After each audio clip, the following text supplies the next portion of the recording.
Hi everyone, welcome back to JS homely hub. So friends, index value నుంచి కొన్ని items అయితే తెప్పించుకున్నానండి. ఇప్పుడు వరకు అయితే చాలా లేట్ చేశాను ఫ్రెండ్స్. మా కిచెన్ వచ్చేసి చాలా చిన్నగా ఉంటుందని నేనైతే తెప్పించుకోలేదు. అలా అని తెప్పించుకోకుండా ఉండలేకపోయాను ఫ్రెండ్స్. అందుకనే ఎలా అయినా దీన్ని ఆర్డర్ అయితే చేసేసాను. ధైర్యం చేసి ఆర్డర్ అయితే చేశాను ఫ్రెండ్స్, ఎక్కడొకటి పెట్టుకోవచ్చులే అని. ఇంకా దీని సీజనింగ్ ఎలా చేయాలి, దీన్ని ఎలా వాడాలి, దీన్ని ఎలా పెట్టుకోవాలి అన్నది ప్రతిదీ డీటెయిల్గా ఈ వీడియోలో చూపిస్తాను రండి ఫ్రెండ్స్. నేనైతే జంబో ప్యాక్ అయితే ఆర్డర్ పెట్టానండి. తడకా ప్యాన్ ఒకటి ఫ్రీ వచ్చింది. వచ్చేసి 3000 అయితే కూపన్ కోడ్ యూస్ చేస్తే 2500 అయితే వచ్చింది ఫ్రెండ్స్. ఇంకా సీజనింగ్ ఎలా చేయాలో చూపిస్తాను రండి. నేను ఫస్ట్ తవ్వ ఒకటే చూపిస్తున్నాను ఫ్రెండ్స్. అన్నిటికీ ఇలాగే చేయాలి. ముందు ఒకసారి ఇలా వాటర్ వేసి కడుక్కొని దాంట్లో ఉప్పు వేసి ఇంకా ఆలుగడ్డ పొటాటో సగానికి కట్ చేసి ఆ పొటాటోతో బాగా రుద్దుకోవాలండి. తర్వాత వాటర్తో శుభ్రంగా కడిగి ఇంకా విమ్ లిక్విడ్ వేసి ఆ గ్రీన్ పీస్తో మాత్రమే రుద్దుకోవాలండి. అలాగే గట్టి పీస్తో అలాంటి పీస్లో అయితే రుద్దకూడదు. ఇంకా విమ్ లిక్విడ్లో శనగపిండి వేసి ఇలా రుద్దుకుంటే దాన్ని కొన్న డస్ట్ అదే మురికంతా పోతుందండి. నలుపుతనం నల్లగా వస్తుంది. 2-3 టైమ్స్ అయితే నాకైతే నల్లగా వచ్చిందండి వాటర్ అంతాని. కడిగిన తర్వాత పొడి క్లాత్లో బాగా తుడుచుకోవాలి ఫ్రెండ్స్. అంటే అసలు వాటర్ లేకుండా తుడవాలి, లేకపోతే తుప్పు పడుతుందండి. ఇంకా స్టవ్ మీద మీడియం ఫ్లేమ్ మీద బాగా వేడెక్కనివ్వాలి. వేడెక్కిన తర్వాత ఇలా ఆయిల్ అయితే అప్లై చేయాలి ఫ్రెండ్స్.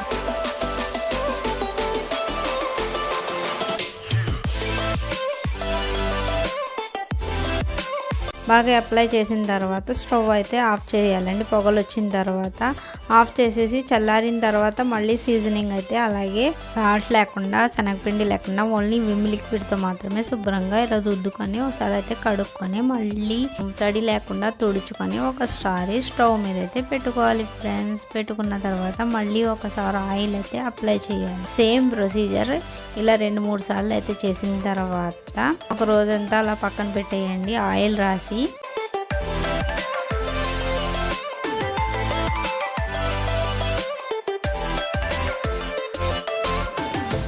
ఇలా బ్యాక్ సైడ్ కూడా ఆయిల్ రాసుకొని పక్కన అయితే పెట్టుకోవాలి ఫ్రెండ్స్. మళ్ళీ ఈవినింగ్ అయితే నేను దానికి సీజనింగ్ మళ్ళీ విమ్ లిక్విడ్ వేసి బాగా శుభ్రంగా అయితే కడుక్కున్నాను ఫ్రెండ్స్. దీనికి ఫస్ట్ టైం ఆయిల్ అయితే చాలా ఎక్కువ పడుతుందండి. స్టవ్ మీద పెట్టి ఆయిల్ వేసి ఒక పెద్ద సైజు ఆనియన్ ఒకటి తీసుకున్నాను. ఆనియన్ని 2 సార్లు అయితే ఫ్రై చేశానండి. ఇలా బ్లాక్గా వచ్చే వరకు ఫ్రై చేసి ఆనియన్ తీసి పడేయాలి ఫ్రెండ్స్. తర్వాత నేను ఈవినింగ్ నైట్ అయితే డిన్నర్ కోసం చపాతీలు అయితే చేశానండి. ఫస్ట్ టైం దోశలు వేసి దోశలు సరిగ్గా రాలేదు అన్న ఫీలింగ్ అయితే రాకుండా ఇలా ఫస్ట్ చపాతీలు చేసుకుంటే కనుక దోశలు అయితే పర్ఫెక్ట్గా వస్తాయి ఫ్రెండ్స్. క్రంచీగా కూడా వస్తాయి. ఒకసారి చూసి ఇలా అయితే చేయండి. ఫస్ట్ దోశ వేసి అయితే మాత్రం ఇబ్బంది పడద్దు.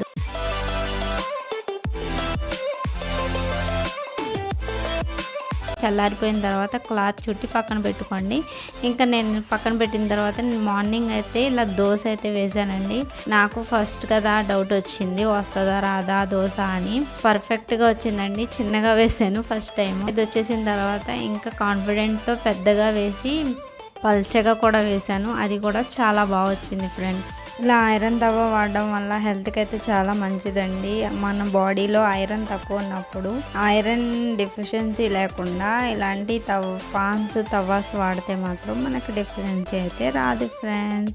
దీన్ని వాడిన ప్రతిసారి కడగకూడదండి. ఇది చల్లారిన తర్వాత ఆయిల్ రాసి క్లాత్ చుట్టుకొని పక్కన అయితే పెట్టుకోవాలి ఫ్రెండ్స్. కడగడం వల్ల తుప్పు అయితే ఎక్కువగా పడుతుందండి, అంత మంచిది కాదు. సో ఫ్రెండ్స్, అంతే ఫ్రెండ్స్. ఈ వీడియో కనుక నచ్చితే లైక్ చేయండి, షేర్ చేయండి, సబ్స్క్రైబ్ చేయండి. Bye bye.